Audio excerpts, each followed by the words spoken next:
السلام عليكم ورحمة الله وبركاته أصحابتك وحرين جنة الكمر كلا سود وهذا أدي هذا ومهتسنتين ما أنت واجمع سديد طبعا كبشة أفراد أبريل سنة كلا بدكون يشان يلا باتنك وقال كانوا حربين إن ذكول وذاقو dadka social security ka qaata ama lacagta howlgabka ah amara cusub oo dawladda ay soo rogtay oo loo baahan yahay in aad sameeyso hadii kale lacagtaada howlgabka aad ku wayn karto ayaan idin la wadaagaya arintii ninkii dawladda Mareykanka ah ay u masaafurisay wadanka El Salvador ee Maryland xaaskiisa iyo carruurtiisa la deganaa waa tii senator muddo 3 maalmood ka hor uu aaday wadanka El Salvador si uu la soo kulmo haddaba senatorkii waa uu la kulmay ninkii waa is arkeen Trump ayaa ka hadlay arintaasi maxaa ay sidoo kale aqalka cad arintaasi uu ka leeyahayna sidoo kale waan idin la wadaagaya iyo garsoore federaal ah oo maanta ku amray maamulka Trump in dadka la masaafurinayo aan wadankooda ahayn aan loo masaafurin karin oo ah wadan saddexaadna waan idin la wadaagaya security ka qaata ama lacagta howlgabka ah waxaan ognahay dadkaasi waa dadka wadankan Mareykanka ka soo shaqeeyay isla markaana qofku marka uu 10 sano shaqeeyo amaba ka badan oo creditkiisa ama dhibcihiisu 40 dhibcood ay gaaraan qofkaasi da'da howlgabka ee 65 amaba ka badan hadii uu gaaro waxa uu xaq ugu leeyahay dawladda lacagtaasi social security marka lacagtan waa lacagta dadka W2 ku shaqeeya hadii aad self employed tahay ama track aad wado ama Uber aad wado ama Lyft ama taxi waxyaabahaasi oo dil waa self employed 1099 ayaa la yiraahdaa marka dadka dawladda federaalka ay lacagta ka jirtay W2 ayaa waxay xaq u leeyihiin in marka ay howlgab noqdaan oo 10 sano ama ka badan ay shaqeynayeen dhibcihi 40 kana ay buuxiyeen in ay helaan lacagtaasi howlgabka ah oo aysan shaqeyn karin mid disability ama dadka baahiyaha gaarka qabana waa ay jirtaa laakiin hadda tan laga hadlayo waa midda howlgabka oo qofku markuu 60 ka weynaado ama 65 67 ilaa iyo intii ka badan uu noqdo marka maxay yihiin requirementigan cusub ee la soo rogay markii Trump uu ninka Elon Musk uu xil saaray Department of Government Efficiency waxyaabaha ay eegeen waxa kamid ah social security-ga lacagtaasi howlgabka dadka qaato waxa ay Doge ay yiraahdeen ama Elon Musk hay'adan uu madaxda ka ahaa waxaan aragnay dad dhintay oo 100 sano ama 200 sano ama 80 sano ama 90 sano jira oo mar hore geeriyooday oo lagu qaadanayo lacag ilaa hadda wax cadeyna ma aysan muujin laakiin waa sida ay yiraahdeen waxay yiraahdeen waxyaabaha aan aragnay oo musuqmaasuqa oo dawladda ka dhex jiray ayay arintaasi tahay marka sidaas darteed requirement cusub ayay dawladda ay soo rogtay bishan inta ka dhiman hadii aadan requirementigan aadan sameeynin waxaad qatar ugu jirtaa in aad wayso lacagtaasi howlgabka ah ee lagu siinayo dad badan oo Soomaaliya ayaa lacagtaasi howlgabka qaata maxay tahay marka waxyaabaha lagaaga baahan yahay hadii aad lacagtaasi howlgabka ah ee social security-ga aad qaadato waxa lagaaga baahan yahay in aad verify gareyso identity-ga ama shakhsiyan horta waa inaad cadeyso inaad tahay qof nool oo wili lacagtaasi u qalmay inuu qaato amaba qof dhintay miyaa tahay hadii marka aad tagi waysid waxa loo qaadanayaa in qof dhintay aad tahay waxa lagu gelinayaa death master file wax la yiraahdo oo Social Security Administration-ka ay sameeyaan hadii mar lagu geliyo meeshaasina waa ay adag tahay si aad uga soo baxdo oo qof dhintay lagu diiwaan geliyo arintaasina hore dhowr jeer ayaan uga hadlay marka bishan inta aysan dhamaanin oo maanta 18 ah waxa lagaaga baahan yahay hadii lacagta Social Security-ga aad qaadato ama howlgabka ah in aad wacdo oo aad ballan ka qabsato Social Security Administration-ka wayna adag tahay sidii ballan lagu helo waxa la leeyahay hadda ilaa iyo 7,000 oo kamid ah shaqaalihii dawladda federaalku ay ceerinaysay oo Social Security Administration-ka u shaqeynayay 7,000 ayaa la ceeriyay marka wait time-ka hadii telefoon aad ka wacdo waxa laga yaabaa inay qaadato 5 saacadood ama ka badan in uu qof kula hadlo ama xitaa aad waysaba sidaas darteed waxa loo baahan yahay marka dadku in person ay ku tagaan shakhsiyan inaad tagto xafiiskii Social Security-ka hadii xitaa ballan aad ka wayso waxana wanaagsan inaad ballan qabsato inta badan ma qaabilaan qofku hadii uusan ballan qabsanin laakiin arintan waxay tahay dhammaanba gobolada Mareykanka xitaa xarumo kamid ah Social Security Administration-ka ayaa la xiray maadaama shaqaale ka shaqeeya aan loo haynin qaar kamid ah gobolada Mareykanka marka waa inaad ogaataa midka aad tagayso inuu furan yahay iyo in kale. Marka haddii aadan helin marka inta bishan ka dhiman aadan tagin, arrintaas waxay la micno tahay inaad khatar ugu jirto in social security-kaadii lacagtaadii howlgalka oo aad helaysay aad halkaasi aad ku waynayso. Marka waxay tahay in person identity verification bishan ayay bilaabatay Abriil aynu ku jirno, waa inaad caddaysaa in aad tahay qof nool oo weli lacagtaasi u qalma howlgabka ah in uu helo. Sidaasi ayay noqonaysaa. Marka waxyaabaha lagaaga baahan yahay waxaa ka mid ah bishan Abriil inta lagu guda jiro in aad tahay sidoo kale all social security recipients, dhammaanba dadka qaata ayay qusaynaysaa lacagta social security-ka. Sidoo kale waxaa lagaaga baahan yahay maxay tahay in person identity verification only ayaa lagaaga baahan yahay. Waa inaad tagtaa is caddaysaa inaad tahay qof nool. Sidoo kalena not longer allowed, looma baahna in aad website-ka aad ku caddayso. Website-ka waxaa jira qofku inuu username samaysto, login leeyahay, halkaas intuu galo uu sheegi karo. Marka looma baahno. Website-ka dad ka mid ah ehelkaada ayaa information-kaadii hayn karo oo gelin karo. Marka adigii ayaa lagu baahan yahay ID-gaada, sawirkaadii in uu is yeesho.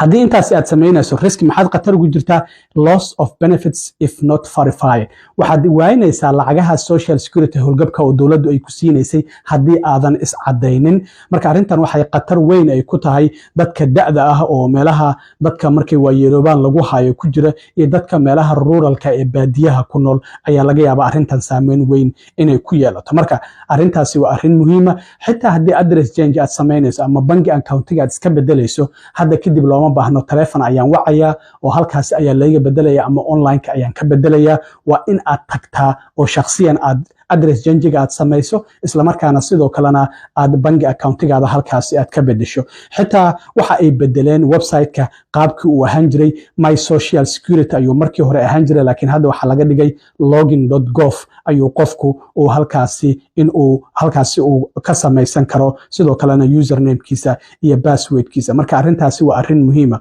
Elon Musk waxaan ogeyn markii Donald Trump uu u magacaabay waaxdan la yiraahdo Department of Government Efficiency oo lacagaha dowladdu sida macna darada ay ku bixinayso in meesha laga saaro loo xil saaray waxa lagu magacaabay special government employee inuu yahay marka qofku hadii title-kaasi la siiyo shaqadiisa waxa la yiri waa 130 maalmood adiga 4 bilood camal in oo 3 bilood iyo maxay noqonaysaa adiga waa iska 4 bilood ayay noqonaysaa iyo 10 beri aan u maleynaya marka hadda waxa la leeyahay Elon Musk shaqadii waa uu ka tagaya maadaama company-giisii Tesla hoos u dhac weyn uu ku yimid oo dadkii hoos u dhacay sidaas darteed waxa uu Trump sheegay in Elon Musk markastaba uu noqon doono saaxiib iyo la taliye sidaas darteed waxa la leeyahay qofku special government employee haduu yahay 130 maalmood ka badan si ma shaqayn karo marka wixii uu qaban karayba waa uu qabtay shaqaale fara badan waa la ceyriyay lacag fara badan oo Mareykanku wadanka dibadiisa uu ku bixin jiray waa tii meesha laga saaray sidaas darteed Elon Musk dhawaan aqalka cad waa uu ka tagaya laakiin Trump wuxuu yiri markastaba saaxiib iyo la taliye ayuu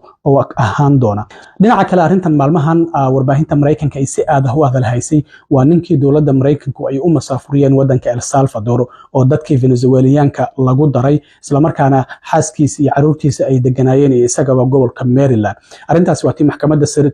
ninkaasi waa in dowladda Mareykanku ay gacan ka geystaa sidii loo soo celin lahaa markaana qareen kale oo sidoo kale isaguna fariista in Maryland waa ka yiri waa in dib loo soo celiyaa marka senator Maryland laga soo doorto ayaa 3 maalmood ka hor waxa uu aaday wadanka El Salvador waxa uu yiri ninkaas ayaa la soo kulmaya fariin ay xaaskiisa Jennifer u dhiibtana waan gaarsiinaya marka maalintii hore waa loo diiday inuu la kulmo markii dambe xalay ayaa xabsiga inta laga soo saaraa meel hotel ah lagu kulansiiyay sawiradan aad aragtaan waliba waa gacan qaaday waa uu salaamo waa kaas isagoo la fadhiya isla markaana la sheekaysanaya waxa uu yiri muhiimadeyda koobaad waxay ahayd oo tripkan inaan la kulmo Kibrad